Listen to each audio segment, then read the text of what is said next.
Halo Ibu Guru dan teman-teman. Perkenalkan, nama saya Eben Ejas Regar. Saya dari kelas 11 MIA 1. Saya bersekolah di SMA Negeri 17 Medan.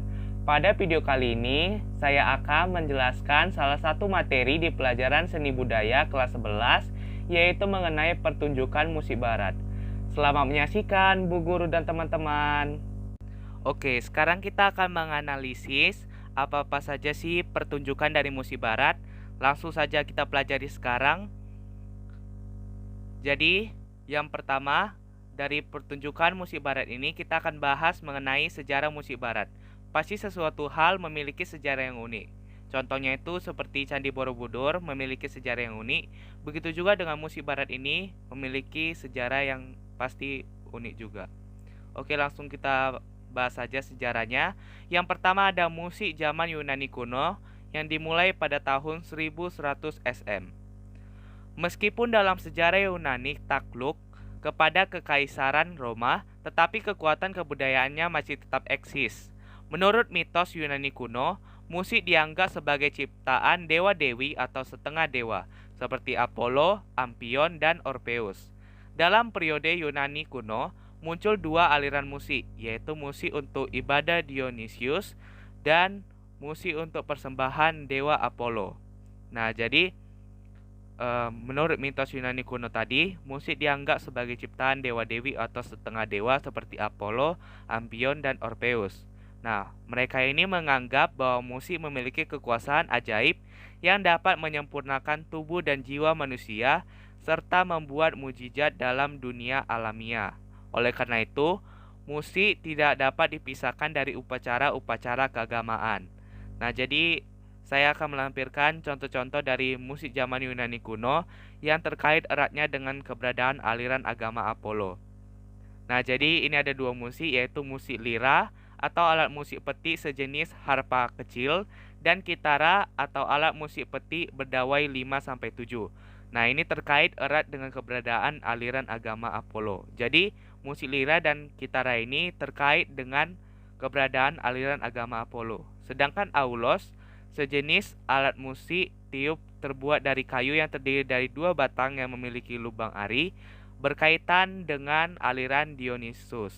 Nah, jadi ini merupakan contoh dari musik zaman Yunani kuno. Nah, berikut adalah gambar dari contoh musik zaman Yunani kuno. Langsung kita bahas selanjutnya. Nah, dari lagu-lagu yang ditemukan dapat diketahui bahwa Yunani kuno umumnya memiliki yang pertama monofonis atau satu suara dengan heteroponi pada waktu alat-alat musik mengikuti suara. Yang kedua, sudah dipraktikannya improvisasi namun diatur melalui konvensi-konvensi bentuk dan gaya dengan pola melodi yang mendasar. Yang ketiga, musik dan teks berhubungan sangat erat serta melodi dan irama. Yang selanjutnya, nah, terdapat juga tokoh-tokoh seni musik yang dikenal pada zaman Yunani kuno, yaitu diantaranya ada Plato 427 sampai 247 SM, ada Aristoteles 384 sampai 322 SM, dan ada Aristoxenos 350 sampai 300 SM. Nah, jadi ini contoh dari zaman musik Yunani kuno. Nah, yang kedua dari sejarah pertunjukan musik barat yaitu musik zaman Romawi. Nah, kekuasaan kekaisaran Roma sangat luas dan kuat sehingga stabilitasnya mampu membantu perkembangan kesenian. Alat-alat musik yang diciptakan dan dikembangkan oleh pemusik Roma pun semakin banyak dan bervariasi. Alat-alat musik yang lahir pada masa Romawi diantaranya beberapa jenis musik tiup dari logam seperti trompet dan horn. Nah, sejenis organ hidrolis dengan papan tuch yang memanfaatkan tekanan air sebagai peniupnya. Alat-alat musik ini dipakai dalam teater-teater terbuka untuk mengiringi pertarungan para gladiator. Nah, ini merupakan contoh dari musik zaman Romawi. Kita lanjut. Sejarah yang nomor 3 dari pertunjukan musik barat yaitu musik abad pertengahan. Abad pertengahan diawali dengan runtuhnya Kekaisaran Romawi. Pada awalnya, musik abad pertengahan masih bersifat monoponi. Monoponi berasal dari kata Yunani monos yang berarti tunggal dan poneo yang berarti berbunyi. Monoponi berarti jenis musik yang hanya terdiri dari satu suara saja tanpa iringan apapun. Nah, ini jadi dari arti berdasarkan dua kata yang digabung tadi, yaitu monos dan poneo. Pada masa ini, seni musik monoponi mencapai puncak kesempurnaan artistik, terutama pada masa Paus Gregorius Agung, yaitu 540 sampai 604. Oleh sebab itu, musik pada abad pertengahan juga disebut musik Gregorian. Pada masa ini, teori musik juga berkembang. Guido de Arezzo, teoritikus musik asal Italia, pada tahun 1050 menciptakan metode menghafal nada. Jadi itu musik abad pertengahan. Kita lanjut lagi. Masih ada lagi. Pada abad pertengahan juga mulai dibedakan antara birama dan irama. Nah, arti dari birama adalah sistem tekanan yang tetap, sedangkan irama adalah sistem gerak melodis yang penuh kehidupan, dinamika, dan variasi.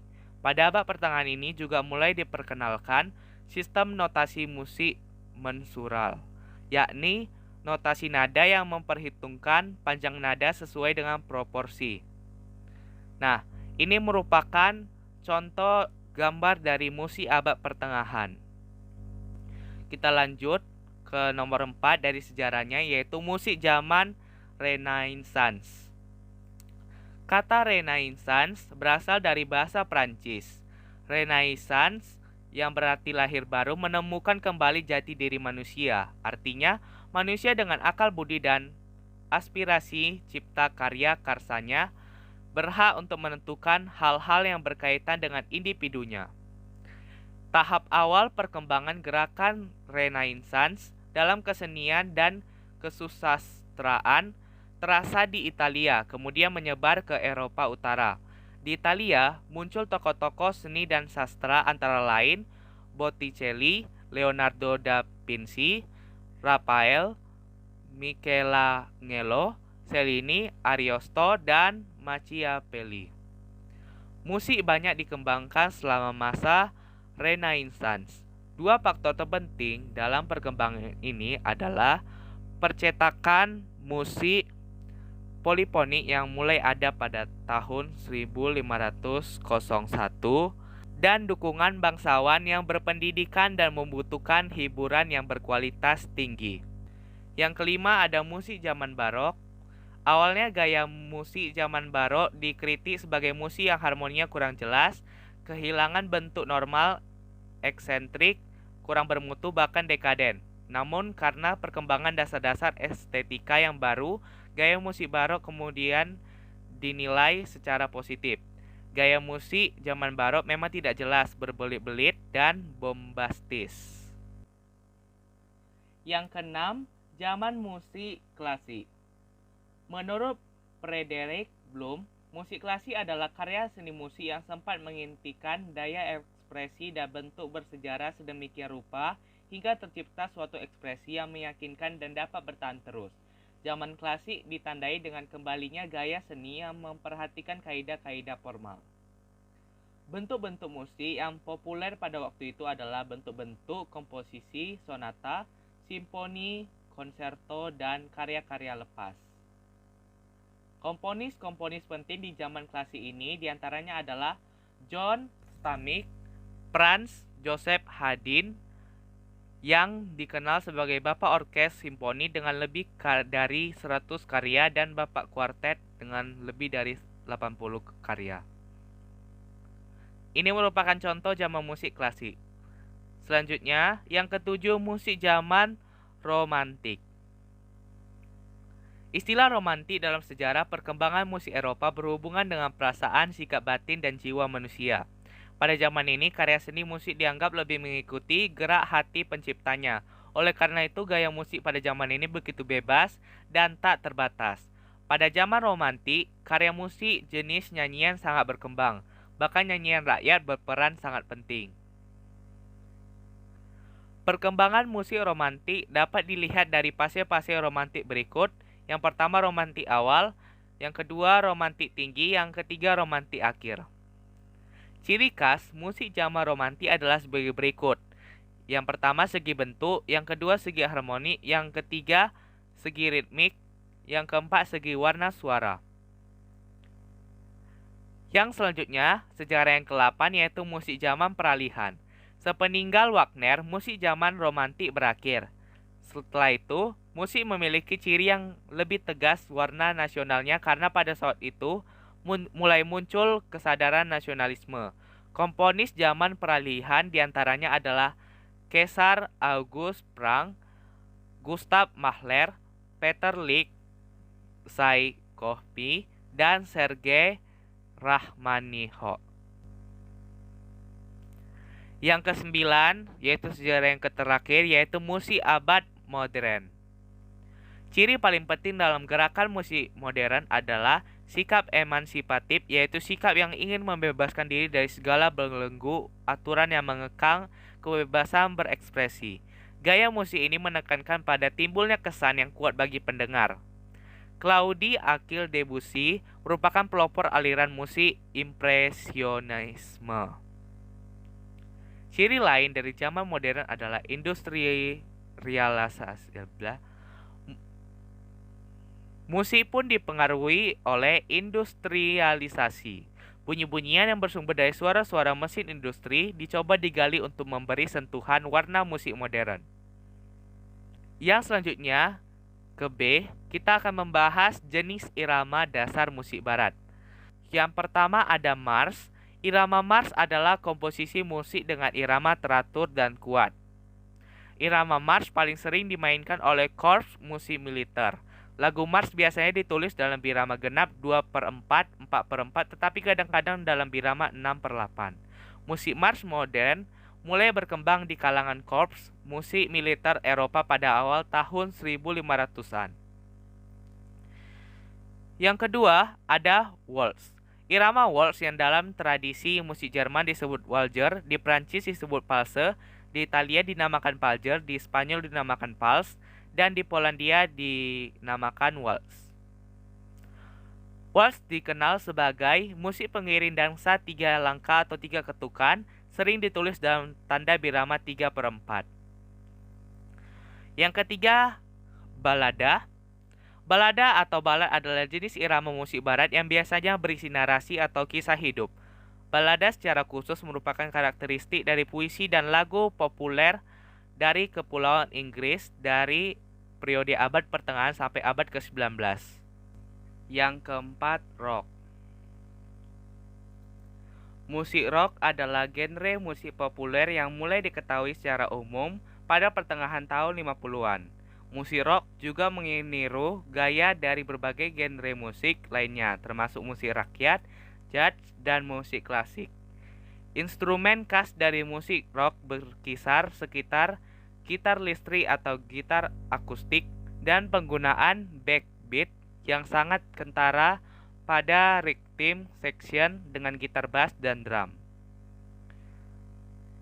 Yang kelima ada country, yaitu musik country adalah campuran dari sejumlah unsur musik Amerika yang berasal dari Amerika Serikat bagian selatan. Musik ini berakar dari lagu rakyat Amerika Utara, musik Celt, musik gospel, dan berkembang sejak tahun 1920-an. Penyanyi pop Elvis Presley mengawali karirnya dengan memainkan musik berirama country. Yang ke-C, kita akan membahas tentang konsep musik barat. Istilah konsep berasal dari bahasa Latin conceptum yang artinya sesuatu yang dipahami. Aristoteles menyatakan bahwa konsep merupakan penyusun utama dalam pembentukan pengetahuan ilmiah dan filsafat pemikiran manusia. Dalam konteks musik barat, konsep diartikan sebagai ide atau gagasan yang mendasari dihasilkannya keindahan bentuk, harmoni, dan ekspresi emosi musikal dari masyarakat barat. Tradisi musik barat berawal untuk tujuan spiritual, yaitu untuk memuji keagungan para dewa. Pada zaman itu, masyarakat Yunani menggunakan musik sebagai sarana pemujaan terhadap dewi kesenian. Bangsa Yunani bernama Musae cikal bakal nama musik. Dalam notasi solminasi, not-not tersebut adalah do, re, mi, fa, sol, la, si. Nah, ini merupakan contoh dari pertunjukan musik barat pada zaman dahulu. Yang selanjutnya kita akan membahas tentang unsur-unsur musik barat. Yang pertama ada nada. Nada adalah bunyi yang beraturan dan memiliki frekuensi tunggal tertentu. Nada bisa juga diartikan sebagai tinggi rendahnya suatu suara. Tangga nada yang sering dipakai pada zaman sekarang adalah tangga nada diatonis. Yang kedua, not. Terdiri dari not angka dan not balok. Jadi not ini dibagi dua ya, yaitu not angka dan not balok. Ini merupakan contoh dari not angka yang dimana ada 1, 2, 3, 4, 5, 6, 7 itu merupakan not angkanya, dan do, re, mi, fa, sol, la, si itu merupakan cara bacanya. Nah, ini merupakan contoh dari not balok. Bisa dilihat di sini ada not dengan 4 ketuk, not penuh. Ini not setengah, seperempat, seperdelapan, seperenam-belas, dan juga ada jumlah ketukan dari masing-masing. Dalam not balok, tanda titik di belakang not bernilai setengah dari not tersebut. Sehingga jika ada not seperti ini, berarti not tersebut bernilai 2 tambah 1 sama dengan 3 ketuk. Mengapa? Karena tadi kan dikatakan tanda titik di belakang not bernilai setengah. Nah, berarti ini nilai titik ini sama dengan setengah. Sedangkan jumlah ketuk not seperti ini yaitu jumlah ketuknya 2. Nah, setengah dari 2 sama dengan 1. Berarti 2 tambah 1 sama dengan 3 ketuk. Seperti itu. Yang selanjutnya unsurnya itu adalah garis lengkung. Garis lengkung terbagi menjadi 4 bagian, yaitu garis lengkung melismatis, garis lengkung legato, garis lengkung legatura, dan garis lengkung portato. Unsur musik selanjutnya yaitu tanda diam. Dalam notasi musik, tanda diam dimaksudkan sebagai tanda tidak terjadinya nyanyian. Pada saat tersebut, penyanyi disarankan untuk mengambil napas sebagai persediaan menyanyi untuk nada-nada selanjutnya. Pada notasi angka, tanda diam berupa angka 0. Jika dalam sebuah baris lagu terdapat 4 tanda 0 berturut-turut, itu berartinya harus diam selama 4 ketuk. Jadi di sini saya akan melampirkan beberapa tanda diam. Dan juga ada harganya juga, ada ketukannya. Nah, seperti ini, yang 0 tadi itu 4 ketuk. Unsur musik selanjutnya ada tangga nada. Yang pertama tangga nada minor, sedangkan yang kedua tangga nada mayor. Yang pertama kita akan membahas tangga nada minor dulu. Nah, seperti inilah gambar dari tangga nada minor, yaitu jarak intervalnya 1 setengah, 1, 1 setengah, 1, 1. Sedangkan pada tangga nada mayor, seperti ini gambarnya. Nah, tangga nada juga terdapat 3 kunci, yaitu kunci G, F, dan kunci C. Yang keenam ada crash dan moll. Tanda untuk menaikkan setengah nada adalah crash, seperti itu gambarnya, seperti pagar. Dan untuk menurunkan setengah nada adalah moll, seperti huruf B. Tanda kromatik ini diletakkan di belakang nama not. Contohnya itu A crash, bemol, dan lain-lain. Unsur musik selanjutnya yaitu adalah dinamik. Dinamik berarti kekuatan, yaitu keras lemahnya atau kuat lembutnya nada dinyanyikan. Dinamik lagu akan memengaruhi suasana lagu tersebut. Nah, ini merupakan contoh dari dinamik. Ada forte yaitu kuat, fortissimo lebih kuat daripada F, forte fortissimo lebih kuat daripada FF, dan yang lainnya. Yang kedelapan, tempo. Tempo adalah istilah untuk menentukan cepat lambatnya lagu dinyanyikan. Ada lagu yang bertempo cepat, sedang, dan ada pula lagu yang bertempo lambat.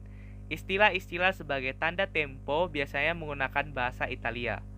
Nah, seperti inilah contoh tempo, yaitu largo, lambat sekali, lento, lebih lambat, dan adagio, lambat, dan yang lainnya lagi. Nah, Tempo ini juga bisa menggunakan istilah lain yang bisa ditambahkan, seperti ada con amor dengan penuh cinta. Nah, apabila kita tambahkan adagio con brio, maka artinya itu lambat dengan hidup. Dan yang lainnya lagi ada largo con piesto, itu berarti lambat sekali dengan meriah. Seperti itu. Selanjutnya, unsur musik tanda ulang. Tanda ulang adalah merupakan perintah untuk mengulang sebagian atau seluruh lagu sesuai dengan perintah tanda lagu tersebut. Nah, di sini ada DC Alpine diulang dari awal dan berakhir pada tanda Pine, DS Alpine diulang dari tanda Segno. Nah, ini merupakan contoh dari DC Alpine yang contoh di atas harus dinyanyikan dengan A, B, C, D, E, F, A, B. Berarti dia ngulang lagi ke awal. Sedangkan pada DS Alpine, dia seperti ini contohnya. Dia dinyanyikan dengan A, B, C, D, E, F, C, D. Berarti dia ngulang dari C, D. Seperti diulang dari tanda Segno. Inilah merupakan tanda dari Segno. Yang terakhir, kita akan membahas tentang jenis pertunjukan musik barat. Jadi, yang pertama itu ada seni vokal, yaitu kor, akapela, paduan suara. Yang kedua, seni pertunjukan musik, yaitu yang pertama ada resital, contohnya itu portofolio karya sang seniman, yang memainkan piano.